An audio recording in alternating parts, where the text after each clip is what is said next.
নমস্কাৰ বন্ধু বান্ধৱীসকল পুনৰ এবাৰ সকলোকে স্বাগতম জনাইছো আন এটি জব ইনফৰমেটিভ ভিডিঅ'লৈ আজি আপোনালোকৰ বাবে লৈ আহিছো আন এটি জব ইনফৰমেশ্যন আজিৰ এডভাৰটাইজমেণ্টটো আহিছে ONGCৰ পৰা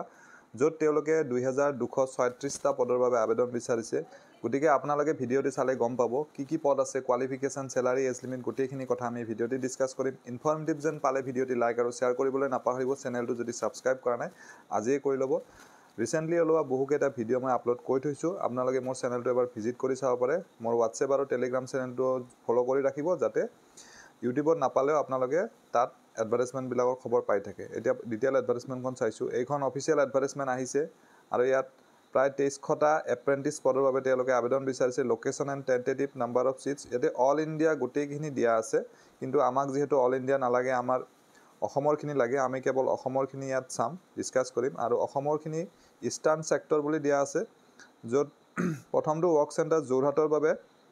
140টা পদ আছে আৰু কি ট্ৰেড আছে গোটেই ট্ৰেড বিলাক ইয়াত দিয়া আছে মই গোটেইখিনি নাম নলও আপোনালোকে চাই লব পাৰিব নেক্সট শিলচৰৰ বাবে 71টা আছে ইয়াতো ট্ৰেড বিলাক আপোনালোকে চাই লব কিমান পোষ্ট আছে কি আছে আৰু নেক্সট নাজিৰা আৰু শিৱসাগৰ ইয়াত টোটাল 372টা আছে অল টোটাল ইষ্টাৰ্ণ সেক্টৰ অসমৰ বাবে 583টা পদ আছে এপ্ৰেন্টিছৰ আৰু এয়া গ্ৰ্যান্ড টোটাল আপোনালোকে দেখিছে 2236 এতিয়া আছে এজ ক্ৰাইটেৰিয়া মিনিমাম 18 বছৰৰ পৰা এপ্লাই কৰিব পাৰিব আৰু ম্যাক্সিমাম 24 ইয়াৰ্স আৰু ৰিলেক্সেশন থাকিব আপাৰ এজটো SC ST বাবে 5 ইয়াৰ্স OBC বাবে 3 ইয়াৰ্স কোৱালিফিকেশন আৰু এলিজিবিলিটি ক্ৰাইটেৰিয়া ইয়াতে বহুতটা আছে মেট্ৰিক পাছৰ পৰা স্টাৰ্ট কৰি মেট্ৰিক পাছৰ বাবেও কৰিব পাৰিব 12 পাছৰ বাবেও কৰিব পাৰিব ITI কৰা সকলেও পাৰিব BSc BA কৰা সকলেও পাৰিব এনি গ্ৰেজুৱেট হলে পাৰিব BBA কৰা সকলেও পাৰিব ইঞ্জিনিয়াৰিংৰ যিহতে গ্ৰেজুৱেচন কৰিছে BTech বা BE বা BSc ইন ফায়াৰ সেফটি বা আদাৰ যিবিলাক ডিসিপ্লিন আছে তেওঁলোকে এপ্লাই কৰিব পাৰিব ডিপ্লোমা কৰা সকলেও পাৰিব 3 ইয়াৰ্স ডিপ্লোমা যিসকলে কৰিছে 3 ইয়াৰ্সৰ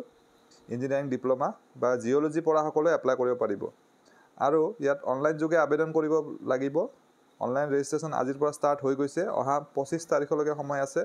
সো যিসকল ক্যান্ডিডেট ইন্টাৰেস্টেড হয় তেওঁলোকে এপ্লাই কৰিব পাৰে আৰু এই এপ্ৰেন্টিসশিপ ট্ৰেইনিংৰ ডিউৰেচন হ'ব 12 মান্থস আৰু ইয়াত যেহেতু ট্ৰেইনিং হ'ব স্টাইপেন্ড থাকিব স্যালাৰি নাথাকিব আৰু গ্ৰেজুৱেট এপ্ৰেন্টিছ বিলাকৰ বাবে 9000 থাকিব যেটো পাৰ মান্থ হ'ব য'ত BA BCom BSc BBA BE বা BTech কৰা সকলে এপ্লাই কৰিব পাৰিব 3 ইয়াৰ্স ডিপ্লোমা সকলৰ বাবে 8050 টকাকে দিব স্টাইপেন্ড 10th আৰু 12 পাছ সকলৰ বাবে 7000 কে দিব ট্ৰেড এপ্ৰেন্টিছ সেইদৰে ITI জুনে 1 ইয়াৰৰ কৰিছে তেখেতসকলে 7700 টকাকে পাব আৰু যিসকলে ITI 2 ইয়াৰ্সৰ কৰিছে তেওঁলোকে 8050 টকাকে পাব সিলেকশন প্ৰসিডিউৰ গোটেইখিনি এডভাৰটাইজমেন্টত দিয়া আছে হাউ টু এপ্লাই আপোনালোকে কেনেকৈ এপ্লাই কৰিব লাগিব গোটেইখিনি দিয়া আছে অনলাইন যোগে ONGCৰ এপ্ৰেন্টিসশিপ যেটো ওয়েবসাইট তাত গৈ কৰিব লাগিব কিবা বুজি নাপালে মোক কমেন্ট কৰিব আপোনালোকে আৰু লাষ্ট ডেট 25/10 আৰু ডেট অফ ৰিজাল্ট সিলেকশন 15 নৱেম্বৰত দি দিব আৰু কোৱেৰি কৰাৰ কাৰণে নম্বৰো দি দিছে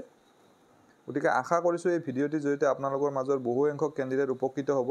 পুনৰ এনেদৰে এটা নতুন ভিডিঅ'ত লগ পাম ধন্যবাদ